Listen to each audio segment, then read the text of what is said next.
Hello and welcome to your November edition of Essential Cardano360, your monthly roundup of just some of the latest news and developments from across the Cardano ecosystem, brought to you from the team at Input Output.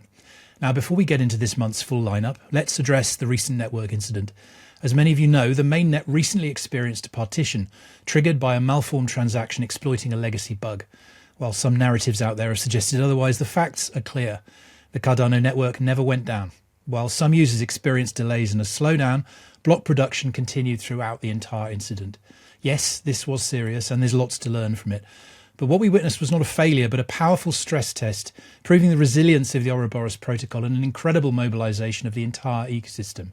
The community response was immediate and effective.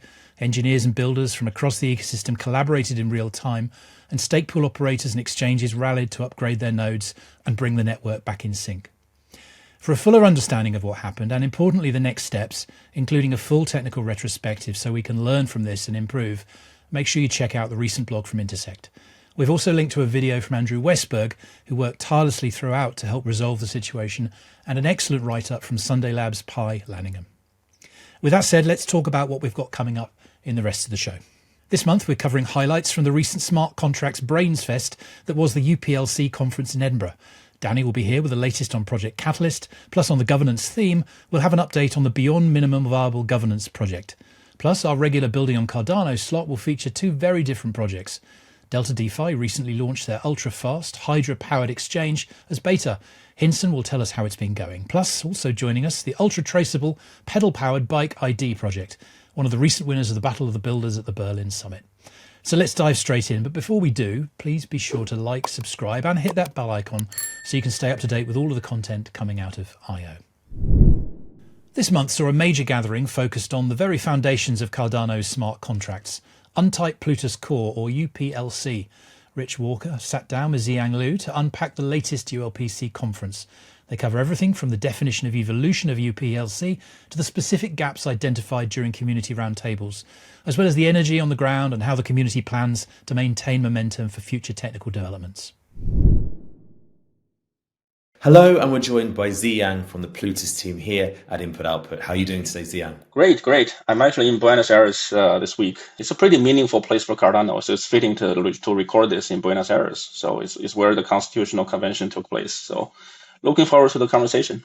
Absolutely, yes. A lot has progressed in the last 11 or nearly 12 months since the Cardano Constitutional Convention last year. Yeah, exactly. But we're here today to talk UPLC. But before we get into that, though, can you give us a bit of an introduction to yourself and your role in Input Output? Yeah, sure. My name is Ziyang Liu. I lead the Plutus team at Input Output. I joined I.O. In 2022. So the Plutus team is a team of compiler and formal methods engineers. And what we do is basically developing programming languages and other tools for Cardano. Specifically, UPLC and Plinth are the two core projects, plus formal methods and other things. So firstly, Ziyang, what does UPLC stand for? So UPLC stands for Untyped Plutus Core. It's a programming language for writing smart contracts, expressing smart contract logic for Cardano. And it's a low-level language. It is executed by all the nodes that validate Cardano transactions. So it's the language where on-chain code is written in. But it's a low-level language, and it's not something you normally write by hand. And then there's Plinth. Plinth is a high-level language that compiles to UPLC. It's one of those languages. It's the first such language, but there are now more choices now. So that's UPLC and Plinth. And what is UPLC used for? UPLC is used for smart contract validation. So it's used by the nodes that validate transactions to determine whether a transaction is valid and can go through. Wonderful. So let's talk about the UPLC conference. Give us a bit of a background to the event over in Edinburgh last month. Good question. So before I answer that question, so I just want to point out that in the UPLC conference, UPLC actually stands for something else now. So we use it as a recursive acronym, which stands for UPLC Programming Language Conference. So we did a bit of a wordplay here because, it's both fun and fitting. And it's actually quite appropriate if you think about it, because UPLC is a functional language and recursion is like a core concept in functional programming. So we chose a recursive acronym. It's more like a symposium or a seminar or a workshop than a conference because, we had about 40 to 50 people A conference is usually something bigger, but we did want to use a word that starts with C. So we went with UPLC Programming Language Conference. So now to your question of how did we get to this point? So the original idea of this event was suggested by Charles earlier this year. As soon as he did, it really made perfect sense to me. Because, in general, I think as a remote company, I think people should try to meet each other in person more in general, because I think interacting remotely is just never quite the same thing, right, as face-to-face. But specifically for Plutus and UPLC, it makes sense to me because the ecosystem has really matured a lot over the past few years. So Plint, like I said, is the first high-level language for writing on-chain code for Cardano. But there's now a variety of languages and compilers to choose from, and new tooling, new frameworks like the UPLC K benchmarks, new initiatives like compiling UPLC to RISC-V so it can be run on BitVMX, and a lot of new applications, new dApps, and new protocols. And also the formal methods around UPLC has also progressed a lot over the past years. So now we have not only formal verification of the language itself, but also formal verification of smart contracts and also formal verification of compilers. So with such a diverse, community now, I think it's about time to provide an opportunity for people to meet face to face, right? So basically to facilitate cross-pollination of ideas.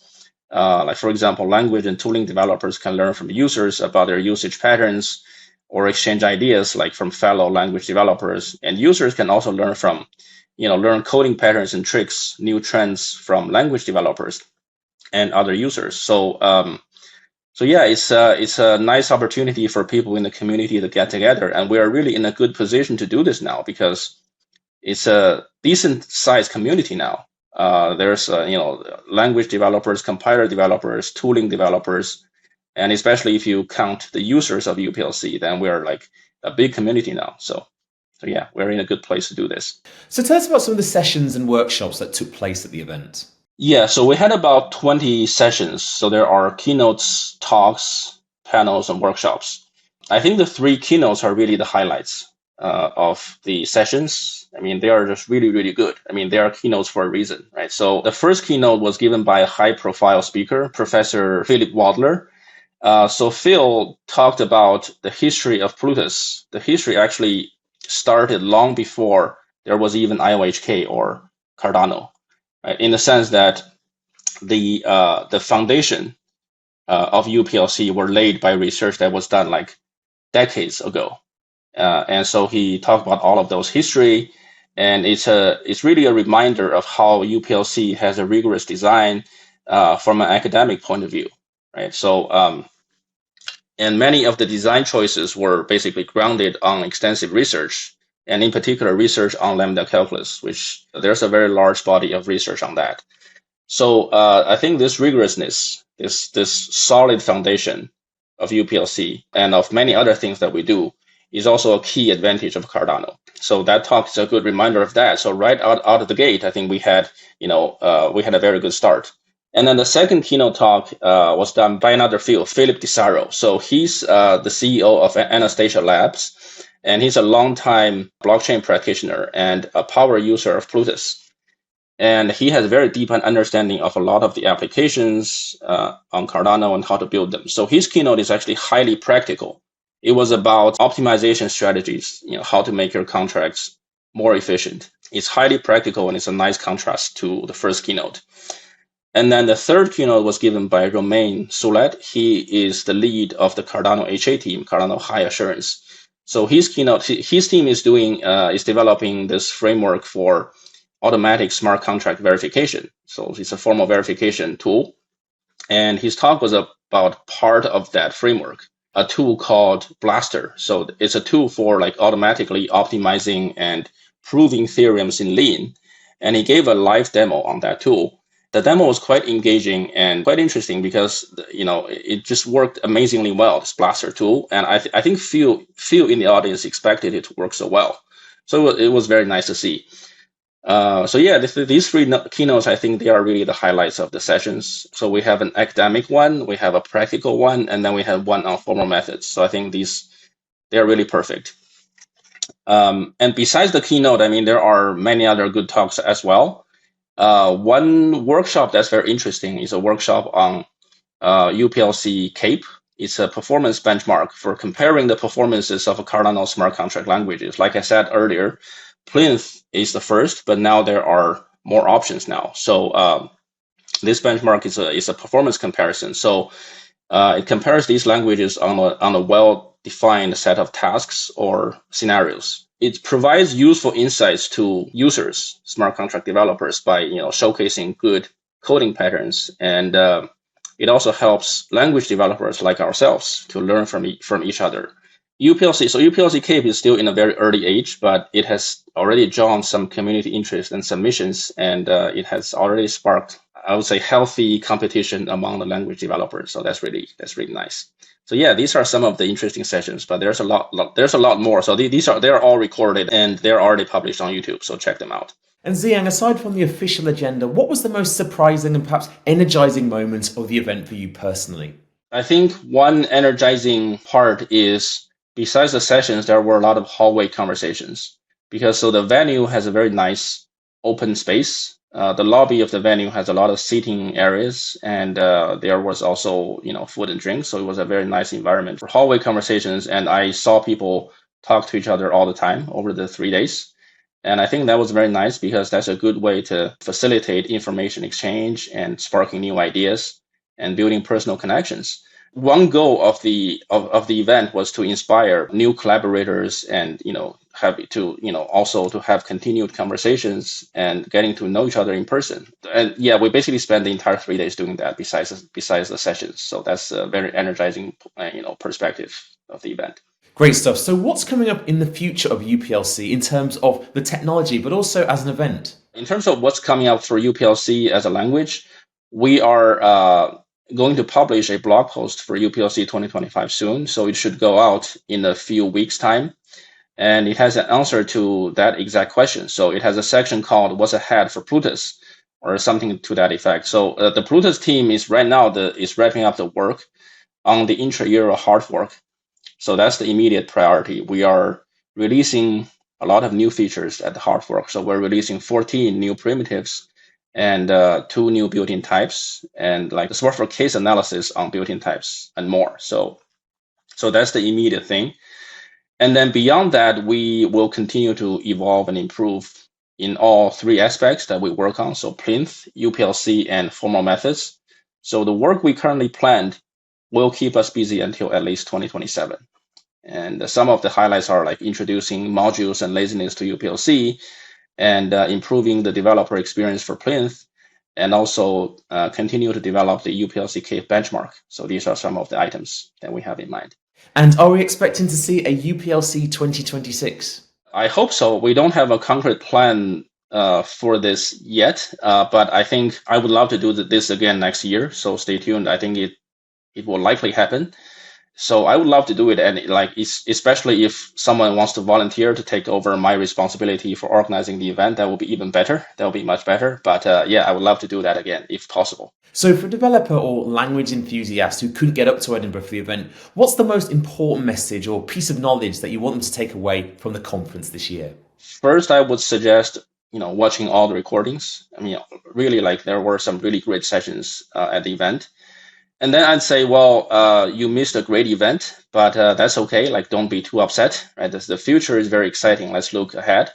The ecosystem is, I would say, still being shaped, and we always welcome more voice and more participation. Whether you are developing smart contracts, or you would like to experiment with new languages or develop language tooling, whatever you do, we always welcome you to the community. So maybe next time. So if people want to find out more about UPLC, how can they do so? I think almost all the work presented at the event is open source, whether it's UPLC or other tooling or other applications. So if you're interested in any of these, it should be pretty easy to find their repository, the code. So you can engage them directly in the repository, you can open issues, Or usually you can also find the contact information of the maintainers of the repository in their profiles. Like, for example, you can find my email in my GitHub profile. So feel free to email me if you want to reach out. And for UPLC specifically, UPLC and Plinth, which is what my team does, you're welcome to open issues in the Plutus repository or reach out to either me or other active maintainers of the repository. Fantastic. Ziyang, thanks for your time again today. Looking forward to hearing more about UPLC in the future. It's a pleasure. Thank you for having me. Fascinating look at the technical foundations that power our ecosystem. It sounds like the energy at the event was incredible, and it's great to see a clear path forward for maintaining that momentum. Thanks to Rich and Ziyang for that retrospective. Innovation never stops on Cardano, and neither does Project Catalyst. Fund 15 is officially in full swing, and Danny Rebar joins us to break down the latest developments. He walks us through the 4 new categories, including a historic first with the Midnight Foundation as Catalyst explores a multi-treasury model, and explains the return of quadratic voting with some key adjustments. He also outlines the critical dates for the upcoming vote in January, so get your calendars ready. Welcome back everyone, I'm Daniel and I'm here today to give you the latest updates from the Project Catalyst ecosystem. We have some great updates to cover, but before we dive into the deep end, let's set the stage. For those of you who are joining us for the first time and are new to the space, let's start with the basics to reorient you a little bit. What exactly is this engine driving all of this innovation that we call Project Catalyst? Well, imagine having a direct say in how collective resources are spent to build a future around the world, around you, through the lenses of Web3. And that is Project Catalyst. It's been the funding fuel behind the Cardano ecosystem. And here is how it works. If you hold ADA, you're the boss. You decide which startups and projects get funded, you demand transparency, and you help drive the outcomes forward. And we aren't just talking about funding. We're talking about the global layer of coordination where thousands of people are also rewarded for participating. And it is the ultimate community flywheel. Are you ready to dive in? Well, make sure you head over to projectcatalyst.io where you can check out the Horizons 2025 report for all the deep data, or explore the global map to see what's being built right now in your backyard. Now, to give you an idea of the scale, to date the project and the program has funded 2,222 projects in more than 100 countries, awarding over $160 million in value, while maintaining nearly 90% completion rate across all cohorts. And the community has been there participating every step of the way. In the last 30 days alone, nearly 100 new proofs of achievements have been reviewed, with additional 38 projects completed, bringing the total completion rate to 1,481, soon crossing 1,500 mark. So congratulations to all of the projects that are able to bring it over the line.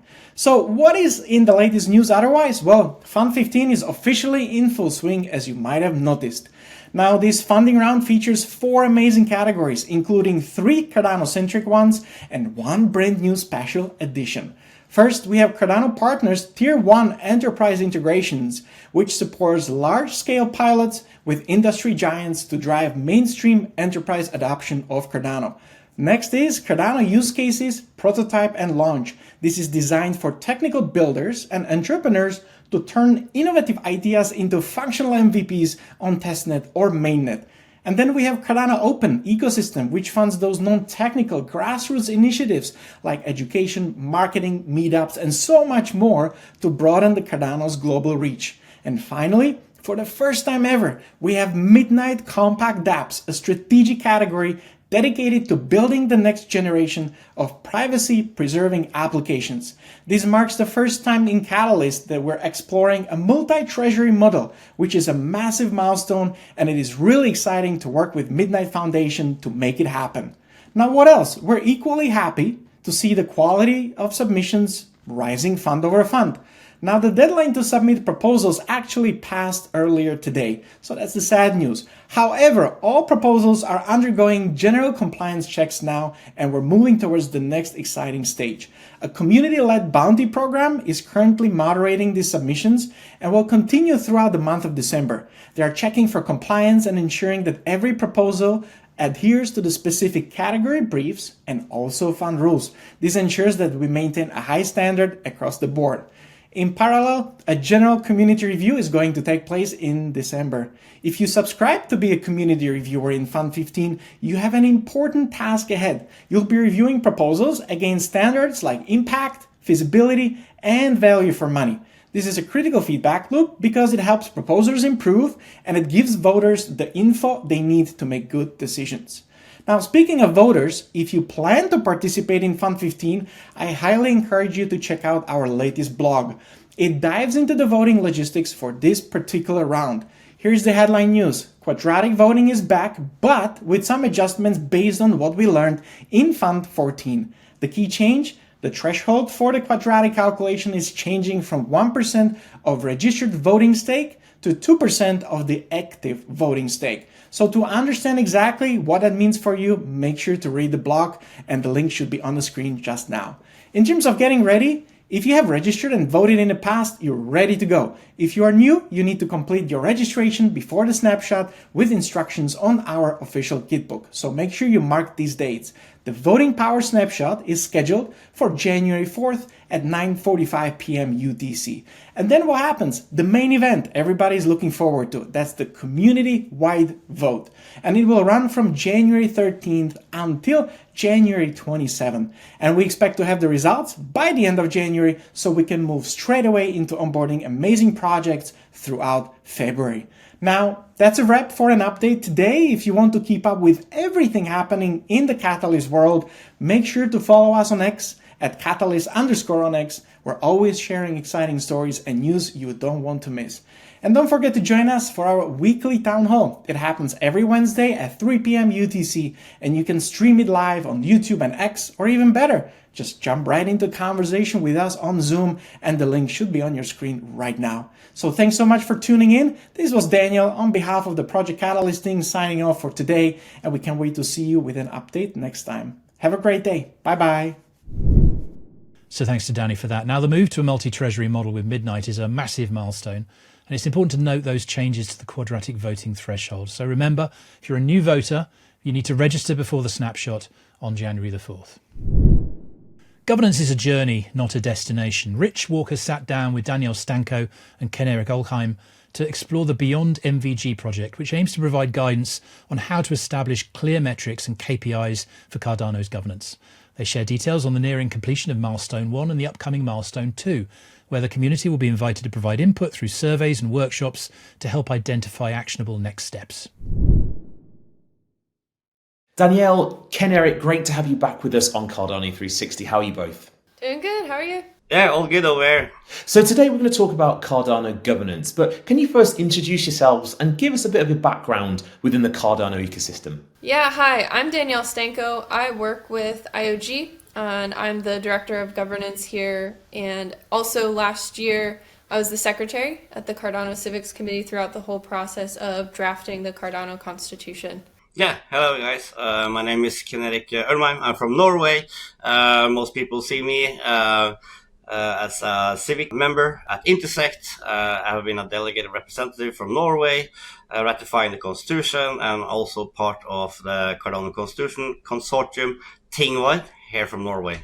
Fantastic. So before we get into the detail of minimum viable governance, Danielle, why don't you tell us a bit about how we got to this point? So when the Voltaire era of Cardano was developed, we knew that with such a multifaceted governance system, we were going to have a lot to learn, no matter how perfect or imperfect we felt the initial governance features on-chain were, and with the off-chain elements as well. So last year, we went through kind of all of the governance processes for the first time, the Cardano budget cycle to pull funds out of the treasury strategically, the election of constitutional committee members, and other things.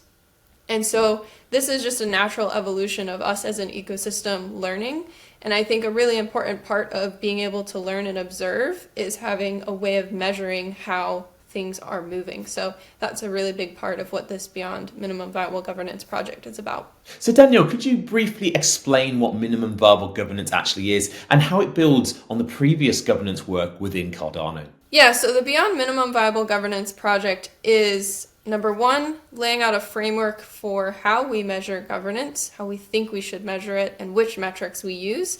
And then number two, measuring that for the first time. So we want to measure that using blockchain data, but also by talking with members of the community and all of the different constituents of the governance system, our constitutional committee members, our DREPs, our SPOs, and just the average ADA holder as well. So the project aims at the very end to have a viewpoint of what we should measure and have taken a first measurement, ending up with a set of discrete recommendations as to how Cardano's governance should change.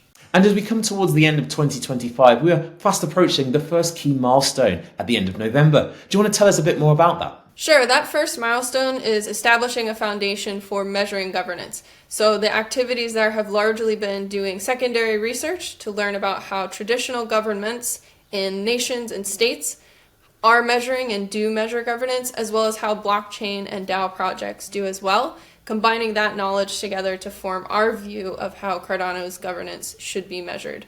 We've also created an outline of the final state of governance report that we'll put together in this project for community feedback and review to make sure that what they would expect to see in a report like that is in fact included. And Ken-Erik, turning to you, what has the research shown so far as part of this project? Well, first of all, I had a good time doing all this research and reading all the papers. And I think we have seen, in the past that there have been some friction or heated debates, to put it like that. And it is because of lack of perhaps trust and belief in the system. And to increase the trust of the ADA holder, we need to have a best practice and a standard of how to measure the very key basic governance metrics in the Cardano ecosystem.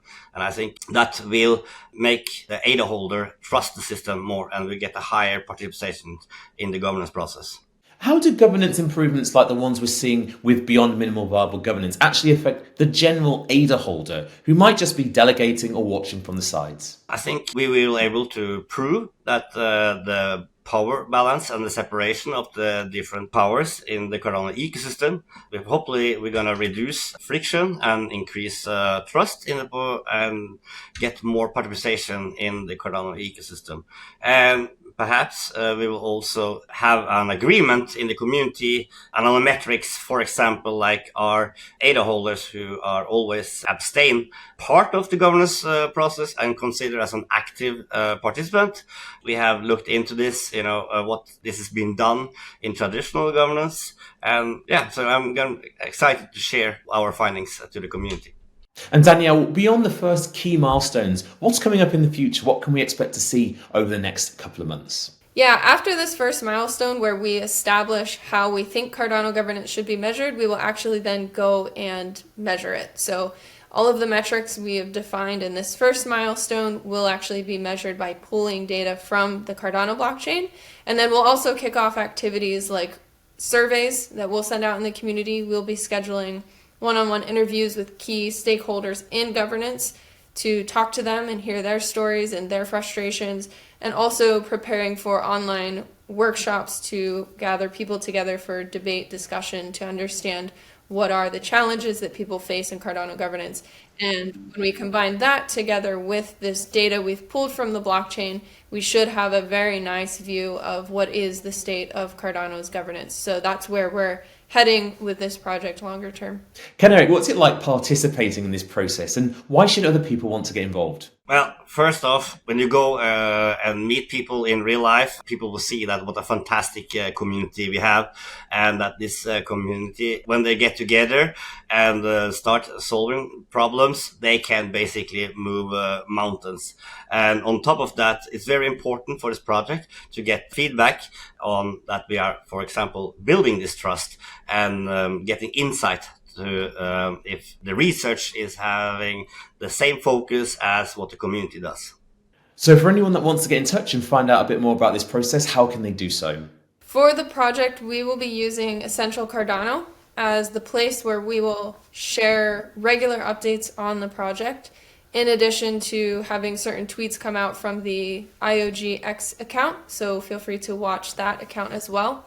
And then finally, Intersect has the milestone disbursement smart contract platform set up. It's a public platform where you can see milestones that we will be submitting and also the payment process because this is a project funded by the Cardano Treasury. So please do follow me on X. You will see me interacting with the community in spaces and debates in regards to governance. And I also recommend people to follow Intersect Civics Committee account to get updated on what's going on in the governance space on Cardano. Fantastic. Well, thanks again for your time today. Looking forward to seeing what happens with Cardano governance in the future. Thanks again. Thanks for having me. Yeah, thanks for having us. So some important insights there from Danielle and Ken-Erik, so thank you for that.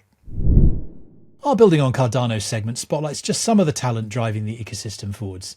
This month, Rich Walker speaks with two distinct projects. First, he chats with Hinson Wong from DeltaDeFi to hear about the recent launch of their Hydra-powered exchange on Cardano.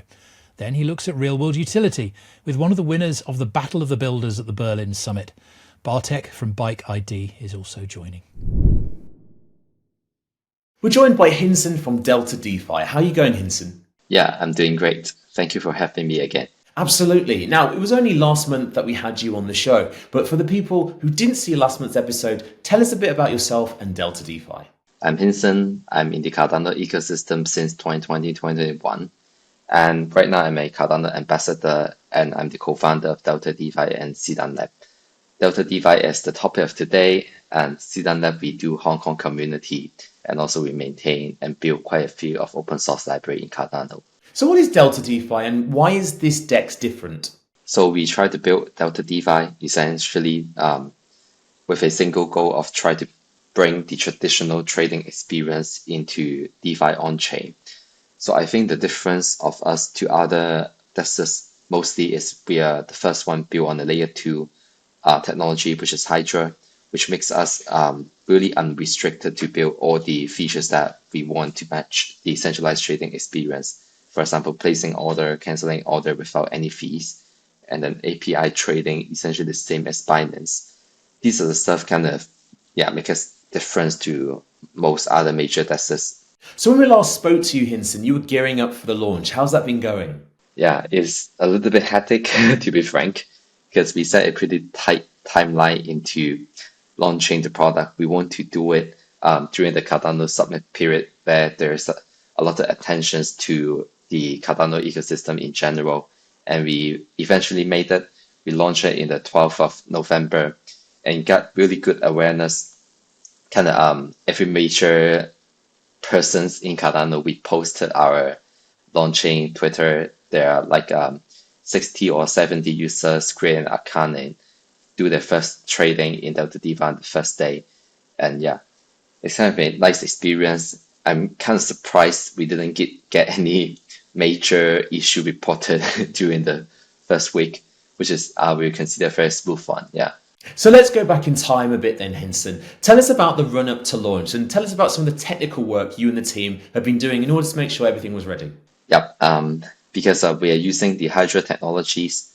The technology definitely works, but right now we still have to use it with a little bit of care. So in our internal testing, we really test through a lot of different scenarios like under provisioning the storage or any cloud resources, or we try to stress testing by spamming the API ourselves to making sure the Hydra network could really handle the high-low scenarios.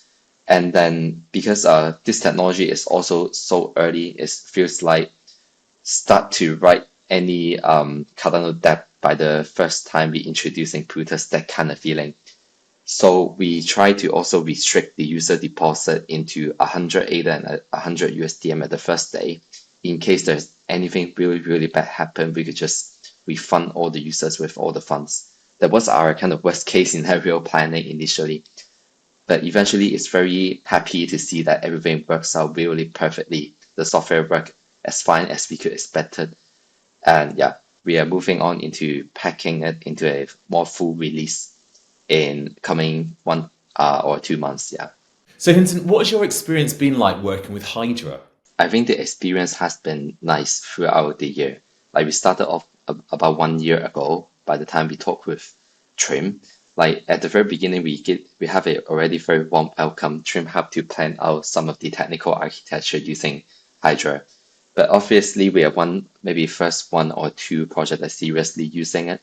So we kind of dig out quite a lot of technical issues and create maybe up to 10 to 20 issues throughout the past year. And very gratefully, I think the Hydra team had managed those issues pretty well. Like also try to go one step further to understand our business requirement behind the issues that we are creating. So I would say the fact that we could successfully launch recently, we have to give the credit to Hydra team. Without such collaboration, it is impossible for us to achieve that.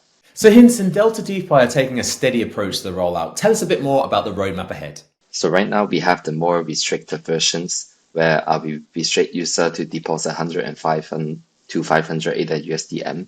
The next thing that we're working on is the more stabilized version where there will be unrestricted deposit, and we probably will shut down the current environment in a month or two, and then we'll migrate into a more fully fledged launch beta. With that, we will also listing other tokens. So we're ongoing discussing with some promising Cardano projects and CNTs. So that the next thing is, really just as a full launch of DeltaDeFi. And for our viewers that want to find out a bit more about DeltaDeFi, how can they find you online? I think we are mostly active on X, so you can find us out at DeltaDeFi. And from there, you pretty much will find the link to join our Discord community, where there are some community members actively discussing features or just, some random talk in the product, etc. So I think these are the best way to reach us out and join our community. Hinson, thanks again for joining us today. Yeah, thank you for having me. Hello again, and we're joined by Bartek from Bike ID. How are you doing? I'm very, very good. Thanks for having me. So Bartek, give us a bit of an introduction to your work. I am the COO of Bike ID. I joined Bike ID about a year and a half ago, but previously I spent over 15 years working in automotive, where I built software products for OEMs, for dealer groups, but I also built my own products, my own businesses that I successfully sold, for example. So there's a lot of history in automotive. And I see a lot of parallels between automotive industry and cycling industry. Cycling industry is at the moment where auto used to be in the 90s. So it really, really helps. And cycling industry is now turning to technology to solve a bunch of problems that they are currently having. So tell us a bit of the origin story of Bike ID. Oh, the origin story is pretty cool, actually, because both myself and Danielle, the CEO of the company, we're both sailors, and on the boat, there's usually a lot of boredom. There's broken by moments of absolute panic, but during these moments of boredom, you talk. So Danielle has been telling me stories about these little tags that he's been working on, NFC tags that actually work on the bicycle frames. For an NFC or RFID tag to work on a bicycle frame, they have to be very specific. They have to sustain heat because the frame goes to the oven when it's painted. Obviously, it could be covered with paint. It has to work on metal and so on. So that was the origin story.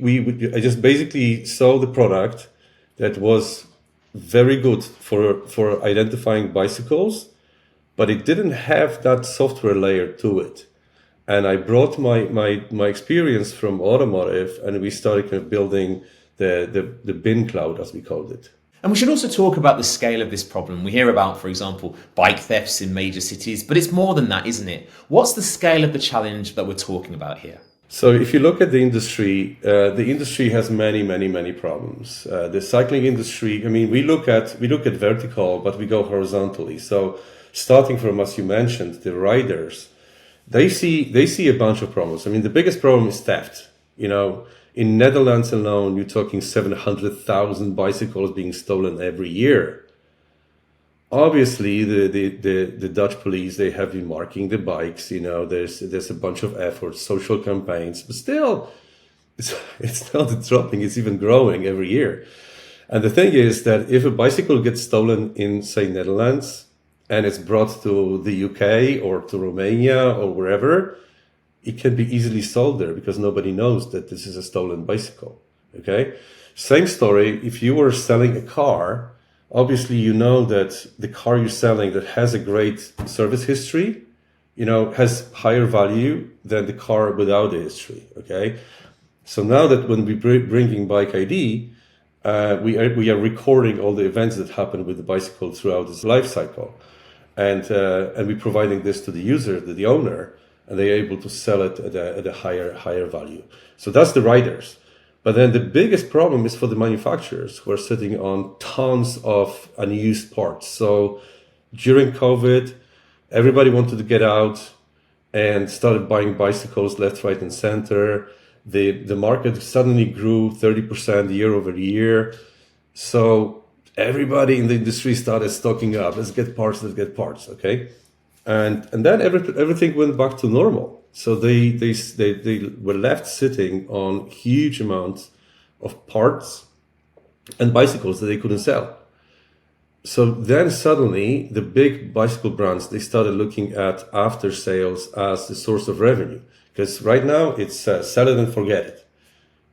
What we are doing by bringing the unique asset ID, we're allowing them to provide after sales services.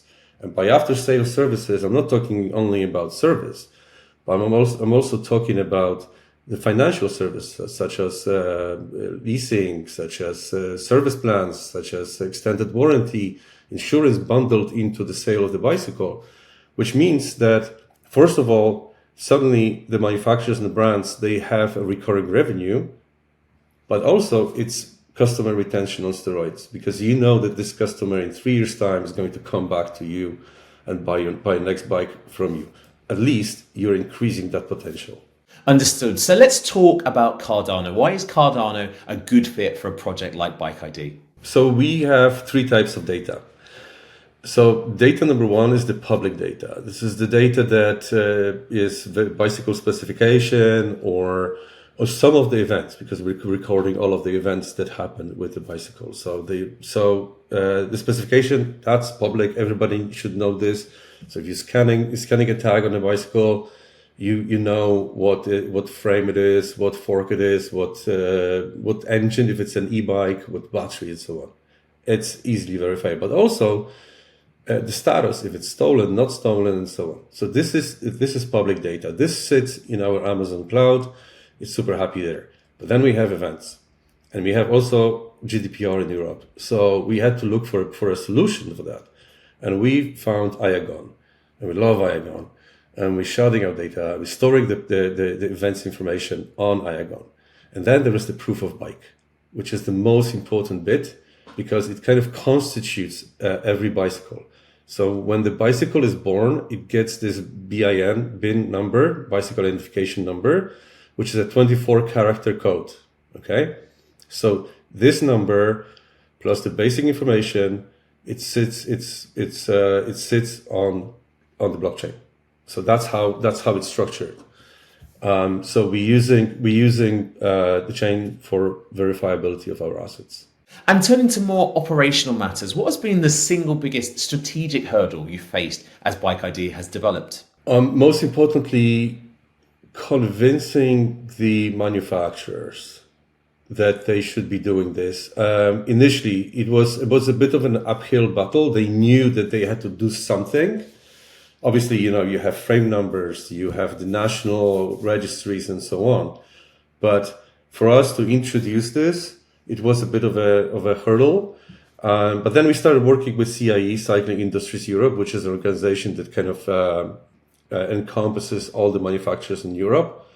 And this was spot on because it gave us that credibility. Okay, so when we came to manufacturers with our solution, now they started listening to us, and they were like, that actually makes sense. So yeah, so that was the biggest hurdle. And then about 3 months ago, we also launched B2C campaign for those brands that we couldn't capture even. So you can buy Bike ID kits, something like this. You can buy this in stores, but you can also buy this online. So for example, there's a marketplace called Allegro in Poland, Romania, and also Central Europe, and they are offering this Bike ID kit for every bicycle, even secondhand, that's being sold on the platform. And I think another question I wanted to ask was basically about the process in which law enforcement can use something like this to verify a bike's legitimacy and ownership. How does that work? See, I love working with law enforcement because, I've done it in the past with in my automotive world. Integrating with their systems is close to impossible. However, there's always a solution. So for instance, we have built into our system a process where you can report a theft of the bicycle. Okay, so when your bicycle gets stolen, all you have to do is just press one button and report the theft to the police. This gets sent automatically to your nearest police station by email. But they have to act upon this. So, it's a trigger. Normally, what you would have to do is to go to the police station, report it, bring your proof of purchase. We store your proof of purchase. So you don't have to do it. We know that this bike is yours and you are the rightful owner. So you just report it, get their confirmation back from the police, and then you can claim insurance straight away. So, happy days. I mean, recoverability of the bicycles is still really, really, really poor. I would believe that with the proliferation of our system, it's going to go up significantly. So looking forward to the future, then, what can we expect to see from the Bike ID team in the coming months? Currently, we have 300,000 bicycles already, a little bit more, 370,000 bicycles already on the platform. And we're pushing hard. We signed, over the last few months, we signed a bunch of contracts with manufacturers. So altogether, what we already have in the bag is 1 million bicycles for the next year. Okay, but we're still going. We still have meetings, and we see a lot of potential also with retailers. So 2 weeks ago, we signed a contract with Media Expert, which is a network of 400 shops who are selling bicycles. They're selling approximately 150,000 bicycles every year. And this shows us another direction, because the retailers also care. They want to keep the customer. They want to provide service. So I see expansion in this area quite a lot. And we even hired a person who will be solely responsible for just reaching out to retail networks, to like Halfords, for example, in the UK, as you probably know, to provide them with our solution. So onwards and upwards. I mean, if you think about it, one bicycle equals at least 8 transactions on chain. So yeah, there's something to fight for. And for the people that want to find out a bit more about Bike ID, where can they find you? Obviously, the easiest way is to go to just to go to X. So our profile on X is Bike ID number. So it's easy to find us there. But also, you're welcome to visit our website and to read about what we're doing and to read about our solution on chain. We published a white paper, so you can download it from the website as well. And who wants, you can just drop me an email. It's bartek@bikeidnumber.com. I'll be super happy to talk. Great stuff. Bartek, thanks for joining us on the show today. Looking forward to see what you and the team get up to next. Thanks for having me. So great to see such diverse applications being built on the network. So be sure to check out both DeltaDeFi and Bike ID at the links below. Well, that's nearly it for this month. But before we go, a few other things to bring to your attention. First up, don't forget to sign up for the Essential Cardano 360 newsletter. If you haven't already, it's a great way to stay on top of all the latest developments between episodes. It's also been a busy month for events. The Cardano summits in Berlin and Buenos Aires recently brought the community together across 2 continents. And speaking of Latin America, we recently shared a special LATAM Roundtable that spotlights the strength of the community in the region. You can find the link to watch that below. We also witnessed the first ever Midnight Summit this month. It was a 3-day deep dive into all things midnight, privacy and selective disclosure, featuring keynotes, technical workshops and roadmap updates. If you couldn't make the live streams, we've got you covered. Links for the full recordings for days 1, 2 and 3 are in the description. On the governance front, the Intersect committee election results for October 2025 are now in. The election saw a strong turnout with nearly 300 members casting over 6,300 ballots to decide 36 seats across 8 vital committees, including the Technical Steering Committee and the Cardano Budget Committee. The results have been independently verified by D Quadrant, and we want to extend a huge congratulations to all the newly elected members and a thank you to the outgoing members who helped lay the groundwork for decentralised governance. You can find the full list of successful candidates and the detailed breakdown of the vote in the link below. In addition, Intersect also recently introduced a new bug bounty program to help strengthen open source security across the ecosystem. Launched by Intersect's Open Source Committee, this initiative invites ethical hackers and security researchers to identify and responsibly disclose vulnerabilities in Intersect-managed infrastructure. The scope includes core components like validator nodes and back-end services, and especially given recent events, it's a vital step in making our ecosystem more resilient. So if you've got the skills to get involved, check the full details in the description below. Intersect also recently published the results from this year's Growth and Marketing Committee survey. It offers some really valuable insights into what the community thinks about marketing and what it needs to do going forward, so be sure to check out the link in the description. For those looking for updates on Cardano scalability, the Leios development tracker launched this week, bringing increased transparency to the protocol's development. This new tracker captures the project's Follow the Sun workflow, where globally distributed teams are working round the clock to bring Leios to market within a robust and highly transparent development process. The tracker provides a consolidated space where you can track everything from overall product progress and key milestones to active work streams and the latest news. It serves as a shared reference point for the entire community, reflecting how contributors are working together to shape Leios' direction. All of these links, of course, and more are in the description below, so make sure you check them out after the show. One final note before we sign off. We won't be having a standard December show. Instead, we'll be back with a special episode looking back at some of the highlights from 2025 to celebrate everything that we've achieved together as a community this year. Thanks for joining us for the November edition. We'll see you next month to wrap up the year. Till next time, take care.